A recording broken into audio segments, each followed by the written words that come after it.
যখন তোমার ভালো কাজগুলো তোমাকে আনন্দ দেবে, অন্যায় কাজ করলে তোমার ভেতর থেকে একটা বাধা আসবে, তখন বুঝবে তোমার ঈমান আছে। জেলখানায় যেহেতু সবচাইতে বেশি কষ্টে ছিলাম, সবচাইতে বেশি কষ্টের ভেতরে আপনাদের লুৎফর প্রথম দিন যাওয়ার পরে আমারে খাবার দিয়েছিল। ওখানে কেউ কারো না, ভেতরের অবস্থাটা এরকমই। চার দেওয়ালের মাঝে তো একটা বাইরের কাউকে পেলে মনে হচ্ছে যে একেবারে বাবাকে পেয়েছি। বড় ভাইয়ের মতো আচরণ করেছিল আলহামদুলিল্লাহ। অনেক খোঁজ খবর নিয়েছে আমার ম্যাডামের বাড়ির মা বাবা। ভেতরেও যতটুকু পেরেছি, আল্লাহ যেন সর্বোচ্চ প্রতিদান তাকে দান করেন। আর তার কারণেই কিন্তু আজকে আমার এখানে আসা। তাছাড়া আমার এখানে আজকে আসার কথা ছিল না। আমাদের এখন যিনি ডিএমপি কমিশনার ঝিনাইদহ বাড়ি সাজ্জাদ হোসাইন, এ স্যার পর্যন্ত ডেট চেয়েছিল ওনার ঝিনাইদহ, আমি দিতে পারি না, স্যার আমার খালি নেই। কিন্তু স্যারের কথা আপনাদের শোনা লেগেছে। আমার মনে হয় আপনারা কি নারাজ নাকি? ঠিক আছে, তাহলে আপনার ঈমান আছে। আপনি এই হাদিস থেকে থার্মোমিটার দিয়ে মাপ দিয়ে নেন। ভালো কাজ দেখলে আপনার ভালো লাগবে, অন্যায় দেখলেই ভেতর থেকে একটা বাধা প্রাপ্ত হবেন। যদি এটা হয় তাহলে বুঝবেন আপনার ঈমান আছে, আর যদি না হয় বুঝবেন আপনার জবাব টুপি দাঁড়িয়ে থাকলে ঈমান নেই। এবার একটা হাদিস বলছি। عن أبي سعيد الخدري رضي الله تعالى عنه قال قال النبي صلى الله عليه وسلم من رأى منكم منكرا فليغيره بيده فإن لم يستطع فبلسانه فإن لم يستطع فبقلبه وذلك أضعف الإيمان رواه البخاري। বুখারী শরীফের হাদিস। হযরত আবু সাঈদ থেকে বর্ণিত, নবীজি বলেন, যখন কোনো অন্যায় কাজ দেখবা, শরীয়ত বিরোধী, মানবতা বিরোধী, তখন হাত দিয়ে বাধা দিবা।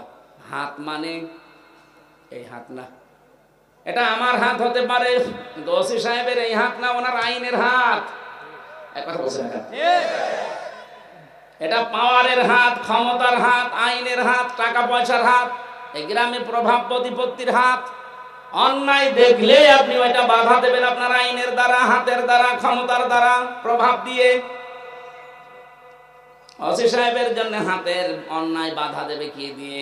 উনি বাইরে থেকে যে দেখছে কনস্টেবল একজনকে ধরে পিটাচ্ছে, ওনার কিছু করা লাগবে না, শুধু যদি সামনে যে দাঁড়ায় বলে, ওই বেটা কি করিস, এমনি বন্ধ হয়ে যাবে। কারণ ওনার যে চেহারা, ওনার যে চেয়ার, ওইটার একটা দাম আছে না নেই? চেয়ারটা আল্লাহ ওনাকে দিয়েছে, এটা ওনার আমানত। এই আমানতটা ব্যবহার করা লাগবে ওই জায়গায়। ওই জায়গায় অন্যায় দেখার পর উনি যদি আরো খুশি হয়, তাহলে উনি নামাজ পড়ে আসলো, রোজা রেখে আসলো, হজ করে এসেছে, সব আছে, কিন্তু ওনার ঈমান নেই। ওনার নাম দিয়ে উদাহরণ দিলাম এই কারণে, সারা দেশে যে যেখানে আমরা আছি, অন্যায় দেখলে সেটা শরীয়ত বিরোধী, সমাজ বিরোধী, মানবতা বিরোধী যদি হয়, সাধ্য মতো আপনার হাত মানে আইন, ক্ষমতা, পাওয়ার, শক্তি, এগুলোর দ্বারা বন্ধ করা লাগবে। এটা যদি আপনার আয়ত্তে না থাকে যে আমি পারলাম না, তাহলে প্রতিবাদ করা লাগবে মুখ দিয়ে। এইটাও যদি অপারগ হয়ে যান, না পারেন, তাহলে অন্তরে দ্বারা ঘৃণা করা লাগবে, আর পরিকল্পনা করা লাগবে কি করে অন্যায় বন্ধ করা যায়। নবীজি বলেন, যালিকা দাফুল ঈমান, আদা ইসমে তাফসিল। এইটাও যদি কেউ না করে, আল্লাহর নবী বলেন তার ঈমান নেই, ওটা একটা বেঈমান। আর 15.5 বছরে কত জুলুম, কত অত্যাচার, নির্যাতন হয়ে গেল। কত বড় বড় পীর সাহেবকে দেখেছি, ওরা শুধু ঘোমটা দিয়ে বসে আছে, কিন্তু অন্যায়ের প্রতিবাদ করে নাই। আপনার তো ঈমানই নেই, কিসের পীর আপনি? এটা সর্বনিম্ন পর্যায়ে ঈমানের, যে অন্যায় দেখলে মনে মনে ঘৃণা করা লাগবে। হাত দিয়ে না পারেন, মুখ দিয়ে না পারেন, ঘৃণা তো করবেন, আর আপনি খুশি হতেন। এই যে মাইজ ভান্ডারের যে পীরটা, নসিবুল বশর মইজ ভান্ডারি, এই অন্যায় দেখার পরে প্রতিবাদ করা দূরের কথা, জালেমদের সাথে মিশে আরো খুশি হতো। কথা বলে না কেন? এদেশে 48,000 পীর, অন্তত কম বেশি যদি ফয়জুল করিম, রেজাউল করিম এদের মতো হুঙ্কার দিত, এদেশের বহু অন্যায় বন্ধ হয়ে যেত। তারা দুইজন আর মিলে কি করবে? এরকম 48,000 পীর যদি একবারে বের হয়ে বলতো আমরা এটা বন্ধ করতে চাই, আলেমদের অত্যাচার, এমনি জালেমরা বন্ধ করে দিত। আগুন লেগে যেত দেশে না, উনি বসে বসে জিকির করছে, হু হু, কি হবে তোর হু হু, তাতে ইমানই নেই।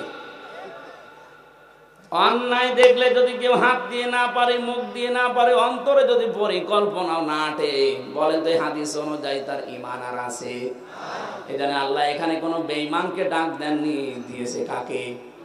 আরো জোরে বলেন, ইয়া আইয়ুহাল্লাযীনা আমানু, ওহে যারা ঈমানের দাবি করো তারা শোনো, কি? উদখুলু ফিস সিলমি কাফা, ইসলামে প্রবেশ করো, আংশিক না পরিপূর্ণ। কিভাবে? এবার আমার প্রশ্ন আপনার কাছে, যদি মন দিয়ে শুনে থাকেন, আমি কিন্তু প্রশ্ন করবার পরে, আল্লাহ বলে পরিপূর্ণভাবে ইসলামে প্রবেশ করো। আপনি যে পরিপূর্ণভাবে ইসলামে প্রবেশ করেছেন তার প্রমাণ কি? 5টা প্রমাণ আছে। আপনি যখন দেখবেন যে 5টা চিহ্ন আমার ভেতরে পাওয়া যায়, 5টা আলামত আমার ভেতরে পাওয়া যায়, তখন বুঝবেন আমি ইসলামে পরিপূর্ণ প্রবেশ করেছি। কয়টা? বলেন বলেন। এবার আপনি নিজের সাথে মিলাবেন, আসলে আপনি ইসলামে আছেন না ইসলামের বাইরে আছেন, আর আংশিক না পূর্ণাঙ্গ।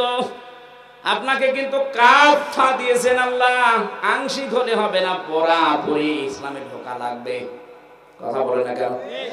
ইসলামে ঢুকেছেন তার প্রমাণ কয়টা? আরো জোরে আর একবার বলেন।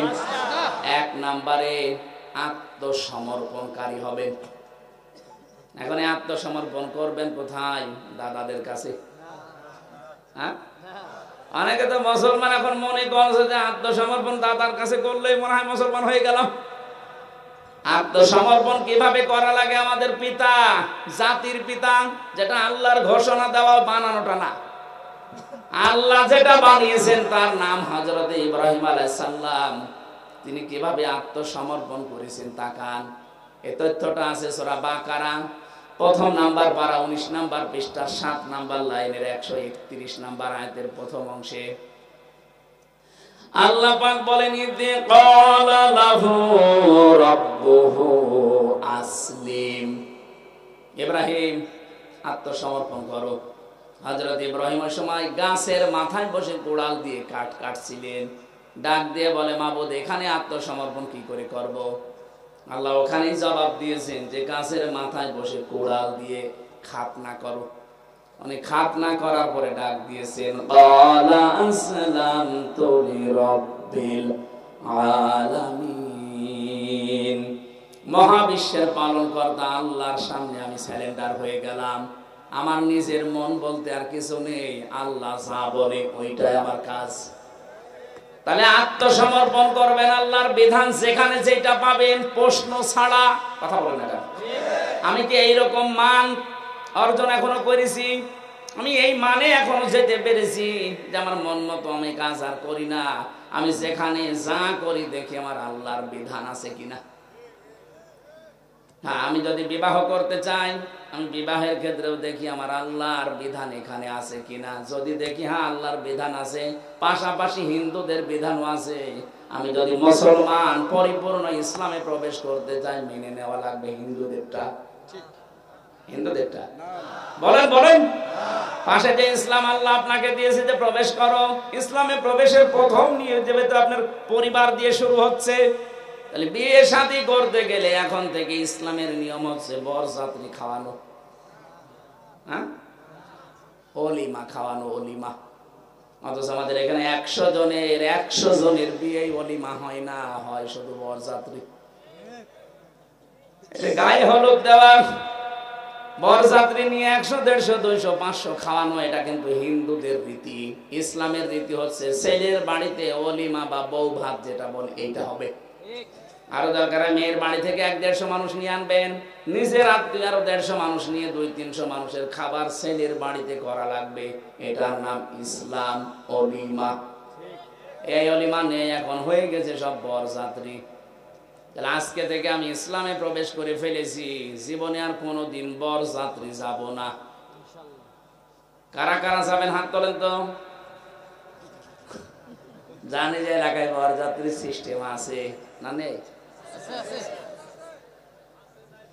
আর ভাই একটা মেয়েকে 18 বছর, 20 বছর, 22 বছর, 25 বছর পর্যন্ত তার পেছনে ভালোবাসা দিয়ে, শ্রম দিয়ে, খাওয়া দাওয়া দিয়ে পর্যন্ত করে আপনার হাতে তুলে দিল।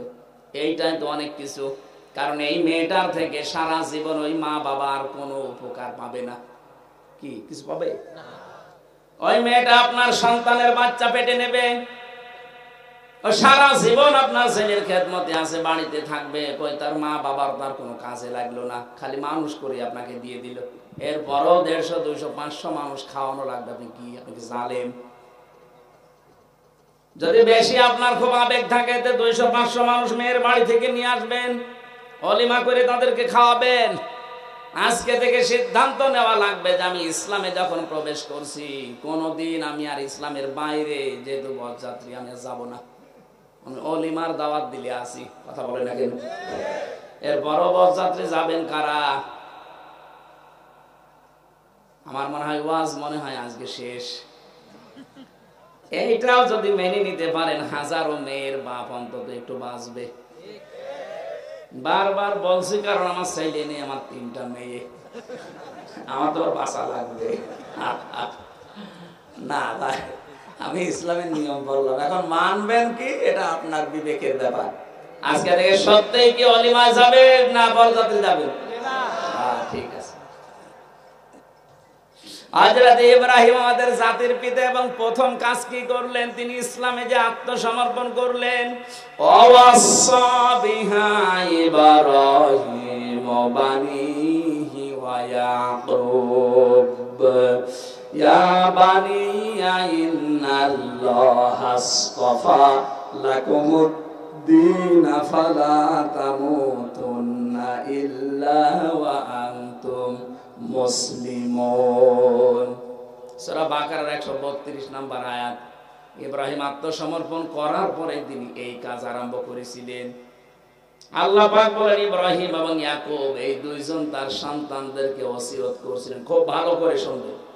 তারা দুইজন নবী, দুইজনই সন্তানদেরকে ওসিয়ত করেছে। প্রথম ওসিয়ত ছিল তাদের এই, ইয়া বুনাইয়া, হে আমাদের কলিজার টুকরা সন্তান, ইন্নাল্লাহা আসতাফা, অবশ্যই আল্লাহ মনোনীত করেছেন, চয়ন করেছেন, নির্বাচিত করেছেন, পছন্দ করেছেন তোমাদের জন্য লাকুমুদ্দিন, একটা দিনকে। কি এখানে লাকুমুদ্দিন পর্যন্ত বলেন, তোমাদের জন্য একটা দিনকে আল্লাহ মনোনীত করেছেন। এই দিন মানে রাতের পরে যেটা আসবে ওইটা বলেন। আল্লাহ পাক বলেন এই দিন কাকে বলে জানো? ইন্নাদ-দীনা ইনদাল্লাহিল ইসলাম। আমার কাছে একটা দিন মাত্র পছন্দনীয়, তার নাম ইসলাম। 4500 ধর্ম এখন দুনিয়ায় আছে। 4500 ধর্মের ভেতরে মাত্র একটা ধর্ম আল্লাহর কাছে পবিত্র এবং পছন্দনীয়, তার নাম ইসলাম। বাকি 4500-এর একটাও আল্লাহ পাকের দুনিয়াতে পছন্দ করে না, মনোনীত না। যেটা রেকর্ড হচ্ছে কালকে সারা দুনিয়া যাবে, এটা শুধু মুসলমানদের কাছে না, অনেক মানুষকে আমি দেখেছি একটু মনোযোগ দিয়ে শুনলে ওই মানুষগুলো শেষে ধর্মে এসে যায়। কয়েকদিন আগে যশোরের এক কলেজের অধ্যাপক, বিসিএস ক্যাডার, সরকারি কলেজের, ওনারে বললাম, স্যার আপনাকে আমি মুসলমান হওয়ার জন্য তাকিদ দেই না, আপনার মুসলমান হওয়ার দরকার নেই, শুধু আমার এই আলোচনাটা একটু শুনবেন। ওনার আমি ভরে দিলাম এই মোবাইল থেকে, মোবাইলে দিয়ে বললাম এটা আপনি শুনবেন, আর পড়া কোরআন শরীফটা 3 মাস একটু বাংলা পড়বেন। আপনি যেহেতু আরবি পারেন না, বাংলাটা একটু বুঝে বুঝে পড়বেন। বিসিএস ক্যাডার তো লোকটা পড়া পড়েছে, 3 মাস পরে দেখি নিজেই মুসলমান হয়ে গেছে। এটা রেকর্ড হচ্ছে, অনেক মানুষ অন্য ধর্মের শুনবে, যদি তাদের বিবেকটা হালকা কাজে লাগে ওই অধ্যাপকের মতো তারাও ইসলামী আলো পেয়ে যাবে। আজকে আমি দুপুর বেলা একজন মুসলমান বানালাম, এই যে কালীহাতিতে, ছেলেটা শিক্ষিত মানুষ, ওর আমি টার্গেট দিয়েছিলাম যে কোরআন শরীফ পড়বেন। কোরআনে কারণটা আপনি বাংলায় পড়েন, অনেক কর্মকারী হিন্দু কোরআনে কারিমটা ভালোভাবে আয়ত্ত করার পরে নিজে আর কন্ট্রোল রাখতে পারে না। যুবক মানুষ, এই 22-23 বছর বয়স হবে, এখনই মুসলমান হয়ে গেল, বাবা মা আত্মীয় স্বজন এখন সব তার শত্রু। কিন্তু তার ইমানে তাকে ডাক দিয়ে, বিবেকটায় ডাক দিয়ে বলেছে না, 4,500 ধর্মের একটাও মেলে না, শুধু ইসলাম বাদ দিয়ে। আল্লাহ পাক বলেন, মাইয়াবতাগি গায়রাল ইসলামি দীনান ফালাই ইউকবালা মিন ওয়া ফিল আখিরাতি মিনাল খাসিরিন। সূরা আলে ইমরান 3 নাম্বার পারা 20 নাম্বার পৃষ্ঠা 4 নাম্বার লাইনের 85 নাম্বার এটা তাফসিরে ফি জিলালিল কোরআনে আছে। আল্লাহ পাক বলেন, দুনিয়াতে যে কেউ ইসলাম বাদ দিয়ে অন্য কোন ধর্ম দিয়ে, জীবন ব্যবস্থা দিয়ে যদি আল্লাহকে রাজি করতে চায়, ফালাই ইউকবালা মিন, মজার আগে লান আসলে অর্থ হয় কখনোই হবে না। আল্লাহ বলেন, কখনো ওর জীবনের কোনো ইবাদত বন্দেগী আমি আল্লাহ কবুল করব না। ও ভাইরা, অন্যান্য ধর্মে যারা আছেন আপনারা ভুল করছেন, একটু বিবেকটা কাজে লাগান। যাকে রাজি করতে চান আমরাও তাকে চাই। আপনারা হয়তো উপরওয়ালা বলেন, আপনারা গড বলেন, আর আমরা আল্লাহ বলি, বিষয় একই। যাওয়া লাগবে যেহেতু সবাই একখানে, এজন্য ভুল করে চলে গেলে আফসোস করবেন। আপনার বিবেকের কাছে প্রশ্ন রাখলাম, 4,500 ধর্মের মানুষদেরকে বলছি ফিরে আসেন, একটু বিবেকটা কাজে লাগাবেন। আপনার মতো বহু মানুষ আমি নিজেই দেখেছি পাল্টিয়ে গেছে। লরেন বুথ, টনি বেলওয়ারের শালিকা, এ মেয়েটা অনার্স মাস্টার্স করা, পিএইচডি ডিগ্রি নেওয়া হোল্ডার। এ মেয়েটা এসেছিল ইরানের তেহরান বিমানবন্দরে। খ্রিস্টানরা তাকে কোটি কোটি ডলার দিয়ে পাঠিয়েছে যে মুসলমানদের ঈমান ধ্বংস করা লাগবে। ওই রকম পোশাক আশাক নিয়ে এসে নেমেছে। একজন মুসলমানকে ডাক দিয়ে বলছে, এদিকে আসেন, আমি মুসলমান হব না, কিন্তু আমি ইসলাম জানতে চাই। কি পড়লে ইসলাম জানা যাবে সেই বই আমারে দিন। আপনারা কেউ যদি বলে যে আমি মুসলমান হব না কিন্তু ইসলাম জানতে চাই, তার অধিকার আছে না? কি দেবেন আপনি বলেন? মুসলমান শুধু কোরআন শরীফ দেয়নি, 6টা হাদিস গ্রন্থ দিয়েছে, তাফসির দিয়েছে। লরেন বুথ পুরাটা পড়েছে, তাও পড়ার মতোই আনাকুম জানাকুম না, বুঝে বুঝে পড়েছে। 53 জায়গায় লাল দাগ দিয়েছে।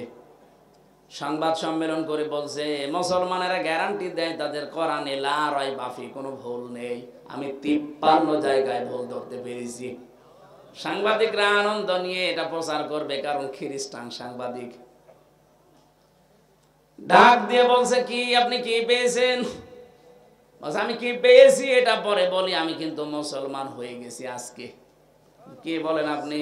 তামাম দুনিয়ায় খ্রিস্টান ধর্মের মানুষ বেশি, আর আপনি নিজেও একজন খ্রিস্টান, আর আপনি একজন মুসলমান হয়ে গেলেন। মানে মুসলমানের কোরআনে আমাকে আজ 3 বছর আগে তুলে দিয়েছিল, পুরাটা আমি একেবারে বুঝে বুঝে বুঝে বুঝে পড়েছি। শেষে দেখলাম 53 জায়গায় লাল দাগ দিয়েছি। ঠিক যেখানে লাল দাগ মারি দেখি তার পরের আয়াতে ওর জবাব আল্লাহ 1,500 বছর আগে দিয়ে দিয়েছে। আমার নিজের জীবনের ভুল ধরা পড়ে গেছে। এখন আমি আর ও ধর্মেই থাকলাম না, আমি কালেমা পড়ে মুসলমান হয়ে গেছি। এত বড় শিক্ষিতা মেয়ে লোক যদি শুধু কোরআনে কারিম 3টা বছর স্টাডি করে নিজের ধর্ম বাদ দিতে পারে, আমাকে আমি গ্যারান্টি দিচ্ছি আপনি একটু বিবেকটা কাজে লাগাবেন। আমি জোর করি না, কারণ আমাদের ধর্মে জোর নেই। কথা বলেন কেন? এটা আপনার ব্যক্তিগত ব্যাপার। আমাদের ধর্মে লা ইকরাহা ফিদ্দিন, কোনো জবরদস্তি নেই। কিন্তু একটু পড়েন, একটু বুঝে বুঝে পড়ার চেষ্টা করেন। আপনাকে বাধ্য হবেন আপনি এই ধর্মে ফিরে আসতে, কারণ দুনিয়ার কোন ধর্ম আল্লাহ পাক নিজে বানাননি, ওগুলো সব মানুষের বানানো।